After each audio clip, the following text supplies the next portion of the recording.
नमस्कार साथियों, उत्साह परिवार की तरफ से आपका हार्दिक अभिनंदन। आज हम पढ़ेंगे आर्टिकल के पार्ट नंबर 3 में। इससे पहले हमने आर्टिकल ए और एन का यूज पढ़ा, अब हम आर्टिकल द का यूज पढ़ेंगे। अब इसमें देखिए आप, इसका पहला यूज है, यानी इसमें पहला जो सिस्टम चलेगा वो ये है, यानी कोई भी चीज पहले से जानकारी दी गई हो, उसके अनुसार आगे दोबारा उस नाउन का जिक्र किया गया हो, तब हम आर्टिकल द का यूज करते हैं।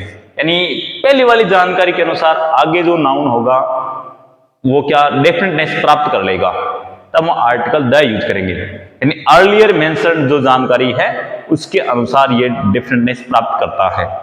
दूसरा जो यूज है, यानी आगे जो जानकारी दी गई होगी उसके अनुसार, यानी आगे कोई भी जानकारी दी गई होगी उसके अनुसार ये नाउन है डेफिनेटनेस प्राप्त करेगा, तब हम आर्टिकल द का यूज करेंगे। यानी मोस्टली आगे जो जानकारी होगी वो उस नाउन का पोस्ट मॉडिफायर होगा, या तो पीपी बनेगी, प्रेपोजिशन फ्रेज बनेगी, या फिर इसमें कोई न कोई रिलेटिव क्लोज होगा,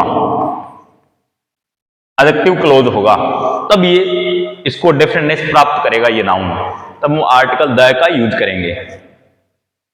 अगली बात है, यानी दो यूज हुए इसके, यानी पहले जो जानकारी दी गई है उसके अनुसार डेफिनेट प्राप्त करे, और जो दूसरा है जो आगे कोई भी जानकारी दी गई हो उसके अनुसार डेफिनेटनेस प्राप्त करे। तीसरा इसका यूज है जिसमें ना ही पीछे की जानकारी के अनुसार डेफिनेटनेस प्राप्त करे और ना ही आगे जो जानकारी है उसके अनुसार डेफिनेटनेस प्राप्त करे, यानी दोनों के अनुसार कोई भी डेफिनेटनेस प्राप्त नहीं करता है। यानी ये सेल्फ अंडरस्टूड होता है, और ये क्या है, मोस्टली कंटेक्स्ट पर निर्भर करता है, तभी तो इसको बोलते हैं कंटेक्चुअल डेफिनेटनेस। यानी इसमें सेल्फ अंडरस्टूड होता है। जैसे मान लो कोई कहीं पे मान लो बैठे हैं, तो उसमें ये ज्यादातर, हाँ, यानी ये ज्यादातर इंपेरेटिव सेंटेंस में चलता है, ये मोस्टली इंपेरेटिव सेंटेंस में चलता है। क्यों?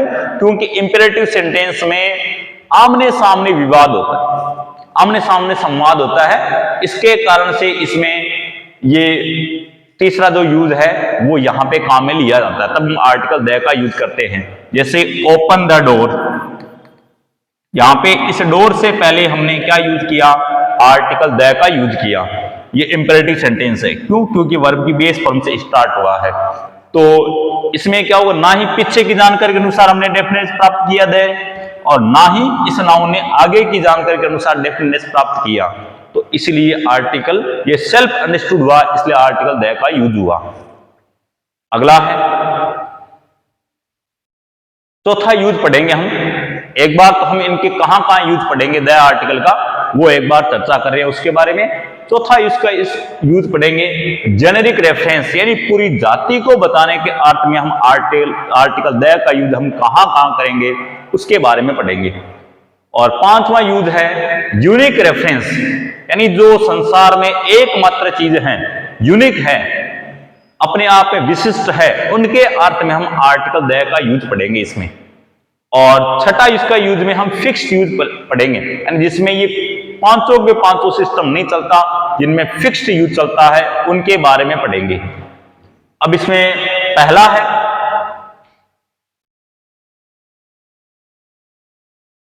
यानी पहला यूज, यानी अर्लियर मेंशन्ड जानकारी के अनुसार, यानी पहले किसी नाउन का एक बार जिक्र हो गया तब तो हम आर्टिकल ए और एन का यूज करेंगे, लेकिन उसी नाउन का दोबारा जिक्र होवे तब हम आर्टिकल द का यूज करेंगे। क्यों? क्योंकि उसको हमने पहले जिक्र कर दिया है। अब देखिए, जैसे ये सेंटेंस है, आई सॉ ए कैट, अब इस कैट से पहले हमने आर्टिकल ए का यूज किया, ये इंडेफिनिट सेंस में आया तो हमने आर्टिकल ए का यूज किया, ये पहली बार, इसके बारे में कोई जिक्र नहीं, यानी स्पीकर को तो पता है लेकिन लिस्नर को पता नहीं है इसके बारे में, तब हम आर्टिकल ए और एन में गए। अब देखो, इसी कैट का जिक्र दोबारा हुआ, मैंने कैट बिल्ली को देखा, the cat was chasing a rat, यहां पे इस केट से पहले हमने द आर्टिकल यूज किया, क्यों? क्योंकि पीछे ये जो जानकारी दी गई है इसके अनुसार क्या हुआ, इसने इस नाउन ने डेफिनेटनेस प्राप्त कर लिया, तब हम आर्टिकल द का यूज किया।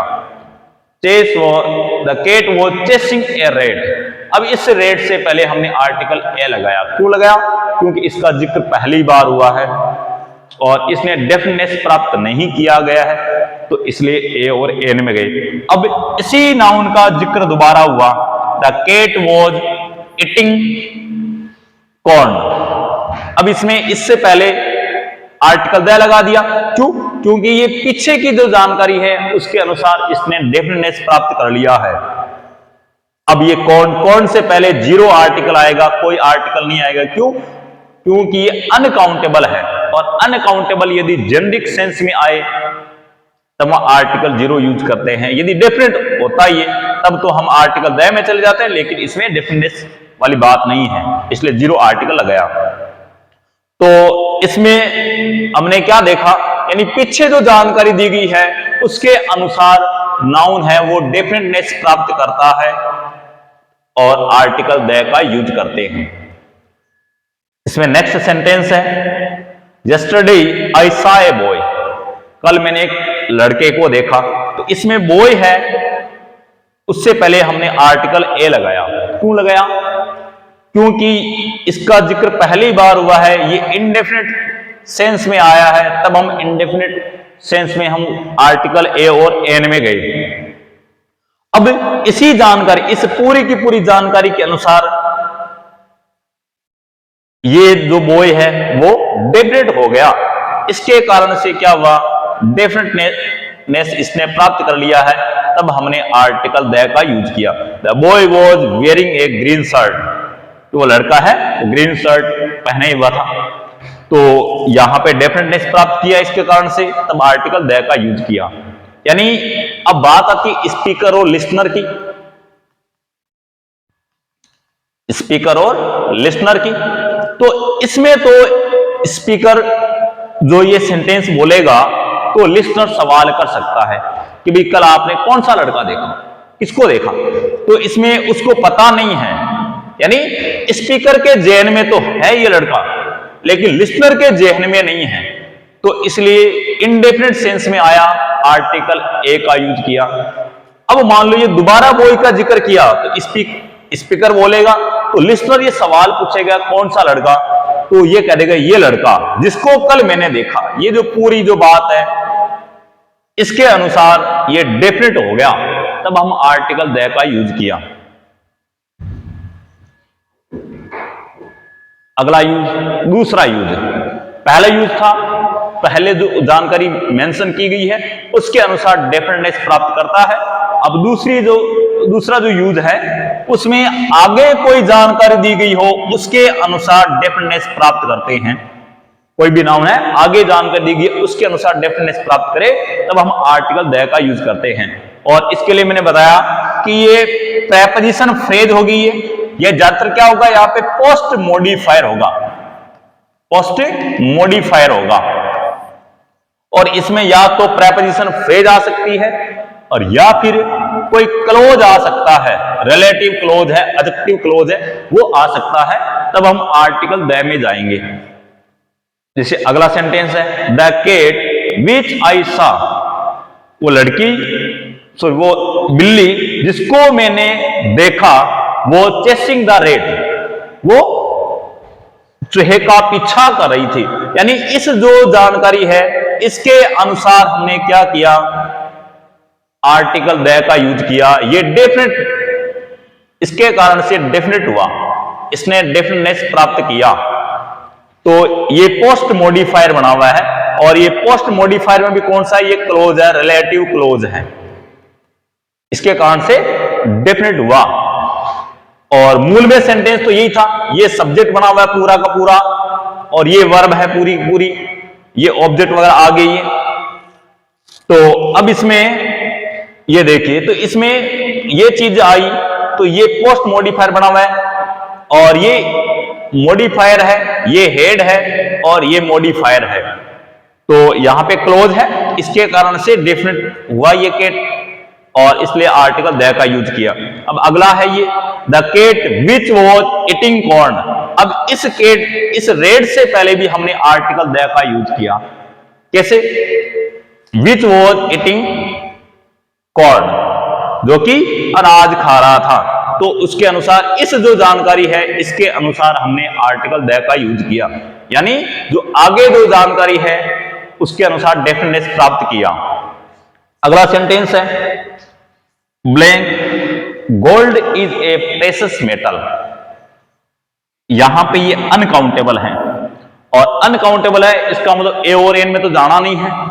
अब बचा द, तो इसने डेफिनेटनेस प्राप्त नहीं की है, यानी कोई इसके आगे पीछे कोई ऐसा नहीं है। तो इससे पहले हम जीरो आर्टिकल यूज करेंगे कि भी सोना है वो प्रेशियस मेटल है, कीमती धातु है। अगला है, अब यही सेंटेंस मान लो ऐसे आ जाए, gold of Africa is very precious. अब ये जो जानकारी है ऑफ अफ्रीका, इसके कारण से ये जो पीपी है प्रेपोजिशन फ्रेज बनी हुई है, इसके अनुसार इसने डेफिनेटनेस प्राप्त कर लिया है। इसके कारण से डेफिनेट हुआ, तब हम आर्टिकल द का यूज किया इस नाउन से पहले, यानी इससे पहले हमने कोई आर्टिकल यूज नहीं किया क्योंकि इसने डेफिनेटनेस प्राप्त नहीं किया, और इसमें ये जो जानकारी है इसके अनुसार इसने डेफिनेटनेस प्राप्त किया, यानी आगे मेंशन की हुई जानकारी है उसके अनुसार, तब हमने आर्टिकल द का यूज किया। अगला है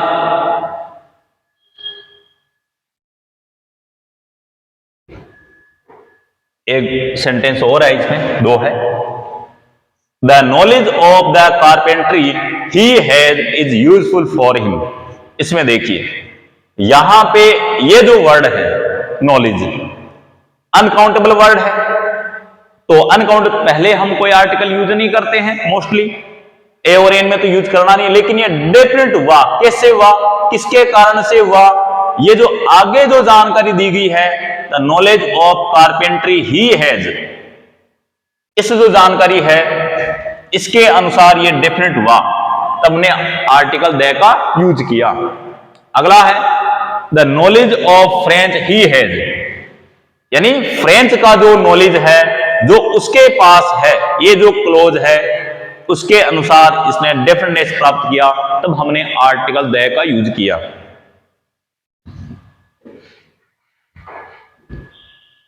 तीसरा यूज है, यानी इसमें ना ही पीछे कोई जानकारी दी गई है उसके अनुसार डेफिनेटनेस प्राप्त करता है, और ना ही कोई आगे जो जानकारी दी गई है, यानी कोई मॉडिफायर नहीं बना हुआ है, पोस्ट मॉडिफायर नहीं बना हुआ है, उसके अनुसार डेफिनेटनेस प्राप्त नहीं करता है। यानी ये सेल्फ अंडरस्टूड होता है, ये कंटेक्स्ट पर निर्भर करता है, तो वहां पे हम आर्टिकल द में जाते हैं। तो एक सिचुएशन होती है, कंटेक्स्ट दिया गया है, on the dining table, dining table की बात हो रही है, तो उसमें हरी सेड टू सुनील, हरी है वो सुनील को बोला, क्या बोला? पास मी द साल्ट, यानी मेरे को साल्ट पास कीजिए, मन लूण जला। तो इसमें क्या हुआ, तो पास में पड़ा हुआ है, तो इसमें सुनील ये उससे ये नहीं पूछेगा, ये तो लिसनर हो गया, तो सुनील इस स्पीकर हरी से ये नहीं पूछेगा कि किसो लूण, ये पूछेगा नहीं। तो इसलिए क्यों नहीं पूछेगा? क्योंकि उसके पास में पड़ा हुआ है, कंटेक्स्ट पर निर्भर करता है, तब हमने आर्टिकल द का यूज किया, क्योंकि इसको पता है, सुनील को ही पता है, हरि को ही पता है कि इसी नमक की बात हो रही है, इसी साल्ट की बात हो रही है, तब आर्टिकल द का यूज किया।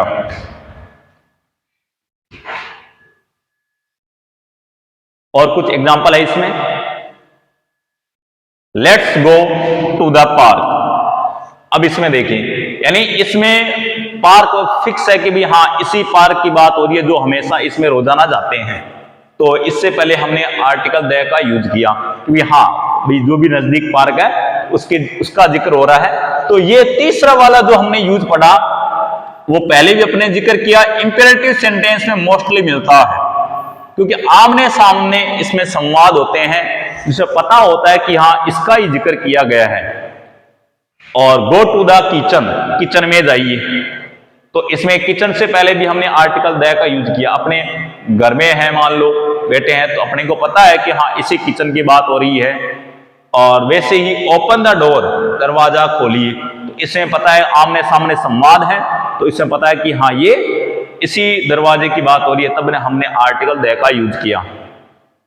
अगला है स्विच ऑफ द लाइट। इसमें भी लाइट है, वो सेल्फ अंडरस्टूड है कि हाँ इसी लाइट को बुझाने का कह रहा है, तब आर्टिकल द का यूज किया। तो इस प्रकार से हमने इसके 3 यूज पढ़े। पहला, पीछे जो जानकारी दी गई है उसके अनुसार डेफिनेटनेस प्राप्त करता है कोई नाउन, और दूसरा जो यूज पढ़ा जिसमें आगे जो जानकारी दी गई है, जो पोस्ट मॉडिफायर बना हुआ है, उसके अनुसार इसने डेफिनेटनेस प्राप्त किया है। और तीसरा, जिसमें ना ही पीछे जानकारी हो ना ही आगे जानकारी हो, दोनों ही नहीं हो, सेल्फ अंडरस्टूड हो, तब हम आर्टिकल द में चले जाते हैं। तो इस प्रकार से हमने 3 यूज पढ़े, बाकी 4, 5, 6 जो यूज है वो नेक्स्ट वीडियो में पढ़ेंगे। और आप सभी का बहुत बहुत धन्यवाद। जय हिंद।